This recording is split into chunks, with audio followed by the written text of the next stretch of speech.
Mama, jednoduché slovko, ktoré väčšina z nás ovláda ako prvé. Mama, bola si to ty, kto mi dovolil narodiť sa, dala si mi ten najväčší dar života. Bolo to pred 18 rokmi, keď som sa s veľkým krikom prihlásil na svet. Potom si ma privinula k sebe a zrazu bolo všetko v poriadku. A takto cítim aj teraz. Vždy, keď si niečo, čokoľvek zažiadam, si pri mne a dávaš mi, čo potrebujú. Viem, že to tak bude aj naďalej.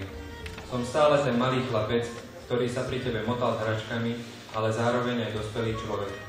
A preto ti chcem poďakovať za všetko. V spomienkach sa rád vraciam k bezstarostným časom, kedy bolo pre mňa najdôležitejšou otázkou, s čím sa dnes zahrám.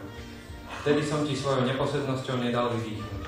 Vždy, keď som si rozbil kolienko alebo udrel ručičku a rozplakal sa, bola si hneď pri mne. Keď mi zlé sníčky nedali spávať, bola si hneď pri mne. Vzala si mi ruku do svojich dnešných dlaní a upokojila ma. Mama, s tebou všetky zlé veci okamžite zmizli. Po mojich prvých rôčkoch som prvýkrát vykročil do školy. Pomohla si mi s domácimi úlohami a naučila si ma veľa vecí, ktoré mi pomohli robiť veci správne. Obdobie nevinných detských hier sa zrazu prehúplo do obdobia dospievania. V tomto období som potreboval viac lásky a porozumenia. Viem, že som niekedy sklamal, no ty si mi vždy podala ruku, pomohla vstať a začať obznova. Mami, ďakujem, že si mi pomohla vybudovať si svoj názor, že si ma svojim pohľadom naučila, že nie všetko, čo je na prvý pohľad pekné, je aj správne. Mama, jednoduché, ale najdôležitejšie slovko, pretože mama je život, mama je dar, mama je obeta. Mami, ľúbim ťa a ako vďaku príjmi od nás tento kvet.